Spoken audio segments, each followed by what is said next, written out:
आपने शिफ्ट मारा गुजरात से दुबई, कब आए दुबई? दुबई में आया लास्ट ईयर 2024 के कुछ जुलाई अगस्त महीने में। आप में बड़े बोल्ड क्लेम्स मारते हो, बोले किसी के पास 3 करोड़ तो उसको दुबई आ जाना चाहिए। 100%। ठीक है। अब अधिकांश भारत के पास तो है 3 करोड़ रुपए, तो ये क्लेम कहाँ से आ गया अब आपका? मैंने ना एक्चुअली इंडिया में एक छोटी सी कैलकुलेशन की थी और मुझे रोल्स बाई करनी थी। यहाँ पे मैं जैसा है तो मुझे एक रोल्स का अचानक शौक चढ़ गया कि मुझे भी रोल्स चाहिए। मैंने इंडिया में बात की तो इंडिया में रोल्स एक तो मिलने में मुश्किल ही होती है, बट 10 करोड़ रुपए आसपास की पड़ती है। बट वो 10 करोड़ रुपए की रोल्स बाई करने से पहले मुझे 20 करोड़ कमाने पड़ेंगे। प्लस उन सब चीज़ों के बाद मैं 20 करोड़ पहले कमाऊंगा, उसमें से 18% जीएसटी टैक्स दूंगा, फिर मैं आके 10 करोड़ के रोल्स लूंगा। बट 10 करोड़ के रोल्स में भी 5 करोड़ तो उसके ऊपर भी टैक्स ही है ना। दुबई में 5 करोड़ रुपए कमाऊँ, मैं सीधा 5 करोड़ रुपीज़ पे करके रोल्स बाई कर सकता हूँ, जीरो टैक्स। कार की बात छोड़ दे, एक कंट्री का आदमी मेरे से लिटरली मैं 5 साल जो काम करूंगा वो 20 साल करेगा, तब मेरे से सेम एसेट बिल्डअप कर पाएगा। क्योंकि 20 करोड़ का 5 करोड़ सीधा हो गया, टैक्स एडवांटेज। दूसरा, इंडिया में कोई भी चीज़ हमेशा आखिरी में आती है। मैं आपको क्वेश्चन पूछता हूँ सर, आप मुझे बताइए, हर एक बिजनेस ओनर, हर एक अच्छे से अच्छा एम्प्लॉय क्यों इंडिया छोड़ के चला गया? यूएसए में जॉब करे कोई दिक्कत है, बट इंडिया छोड़ के क्यों गया? क्योंकि इंडिया में टैक्स यूएसए से तो कम है। यूएसए में टैक्स ज़्यादा है, कनाडा में टैक्स ज़्यादा है, इंडिया से भी ज़्यादा है। वो लोग क्यों बाहर चले गए? पता है इंडिया में प्रॉब्लम क्या है? चलो एक और क्वेश्चन, कोई भी पॉलिटिशियन, कोई भी बड़े बाप के बेटे इंडिया में कभी क्यों नहीं पढ़ते? और ऐसा नहीं है कि वो बाहर जाके कोई बड़ी यूनिवर्सिटी में पढ़ रहा है, कोई ऐसा नहीं है जो ऑक्सफोर्ड और स्टैनफोर्ड वगैरह पे पढ़ रहा है। सब कोई बेसिक यूनिवर्सिटी में जाके पढ़ रहा है बाहर की, जहाँ पे रिच लोग पढ़ते हैं। What is the reason for that? अगर तुम्हारे पास पैसा है सर, इंडिया में नहीं रहना चाहिए आपको। इंडिया में आपको कुछ पर आपको भी नहीं नहीं लगता कि मिलेगा। जिस नेशन ने आप लैंड मतलब हमारे को बनाया और अपॉर्चुनिटीज भी दी और इतना बड़ा सिस्टम दिया, इतना नाम दिया, आज Correct. इंडिया का इतना बड़ा नाम हो चुका है, तो उसके लिए उसका तो ये तो ब्रेन ड्रेन ही होता रहेगा। अगर अंबानी जी ऐसे सोच लेते तो हो सकता है वो ऐसा क्रिएट ही उन्होंने नहीं सोचा करते। था एक्चुअली, वो बीच में सोच रहे थे निकलेंगे। सर इसमें पता है प्रॉब्लम क्या है? मैं तो है ना जेन्युइनली इंडिया में रहना चाहता हूँ। आई लव इंडिया, बट मैं आपको चीज़ बताऊँ, मुझे टैक्स देने में जेन्युइनली कोई प्रॉब्लम नहीं है। टेल मी, 50% टैक्स पे करने के बाद क्या मुझे हेल्थ केयर अच्छा मिलेगा? क्या मुझे सेफ्टी मिलेगी? आपको पता है क्रिप्टो में इतनी सेफ्टी नहीं, मुझे हर एक पर्सन को कन्विंस करना पड़ेगा इंडिया में कि मैं क्या कर रहा हूँ, कैसे कर रहा हूँ। आपको पता है कितने फाइनेंस इन्फ्लुएंसर दुबई आ गए?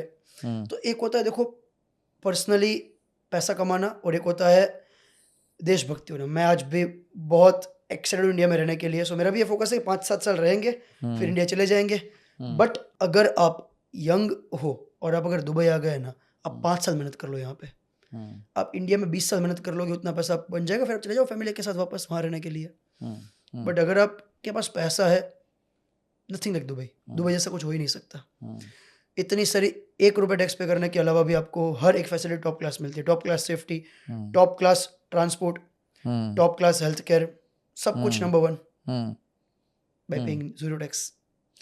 देखिए वो तो आई थिंक सब आजकल इसका एडवांटेज डेफिनेटली बता रहे हैं। मैं दुबई में आया ना, तो सबसे पहले मुझे एक पर्सन मिला, उसके पास आज के टाइम पे 50-60 प्रॉपर्टी होगी और एटलीस्ट उसकी नेटवर्थ होगी 2 से 3 हज़ार करोड़ रुपए मिनिमम।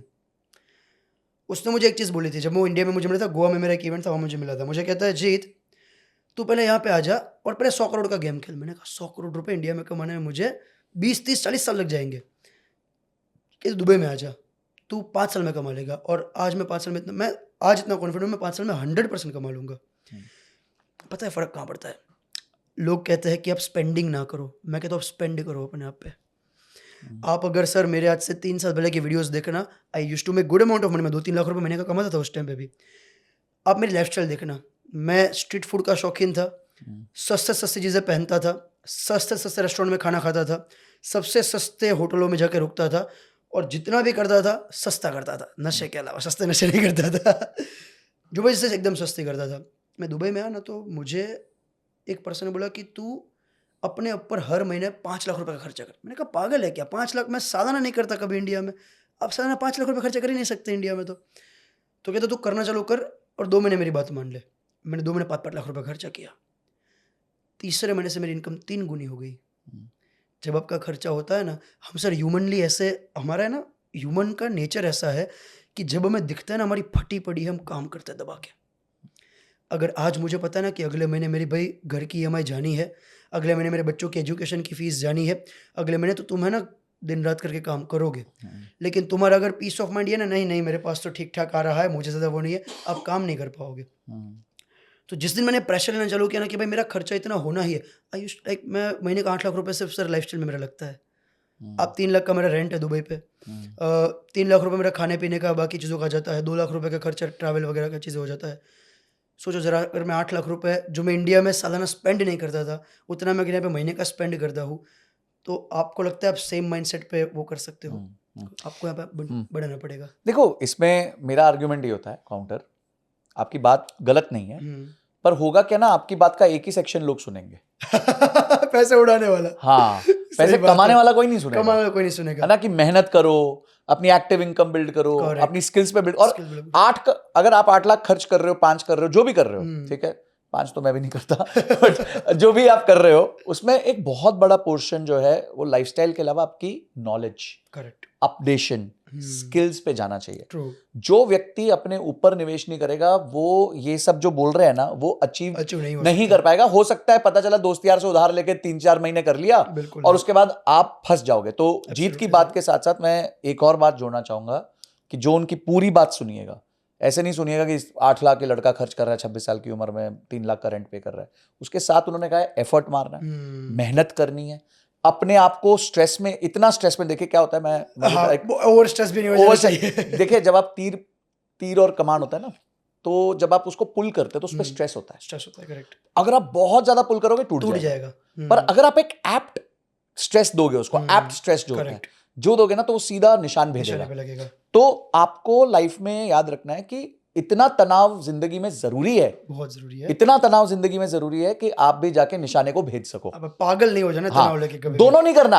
अरे प्रॉब्लम क्या है जीत, आजकल के जो खासकर जेनजी हैं, थोड़ा मैं तो सीनियर हो गया, आप लोग जेनजी हो, आप काफी कम लोग हैं जो अपने ऊपर तनाव लेना चाहते हैं। सबको बहुत इजी लाइफ चाहिए, करेक्ट, सबको चाहिए कि मैं बस पढ़ा रहूं और मेरे साथ कुछ हो जाए, मैं कुछ मेहनत ना करूं।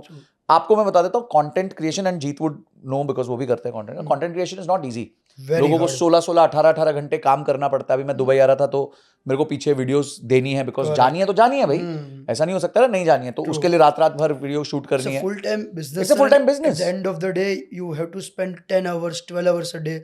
कभी कभी तो हमारा टाइम अगर हमें ज्यादा चीजें करनी तो बहुत ज्यादा जाता है। Guys, thank you so much, आपने इस क्लिप को देखा। अगर आप ऐसे क्लिप्स चाहते हैं कि आप तक पहुंचे, तो इस चैनल को सब्सक्राइब करके घंटी जरूर दबा दीजिएगा। और इस कंप्लीट पॉडकास्ट का लिंक हमने डिस्क्रिप्शन में दिया हुआ है और आई बटन पे भी लगाया हुआ है, आप जाके उसको देख सकते हैं। अगली वीडियो तक जय हिंद, जय भारत।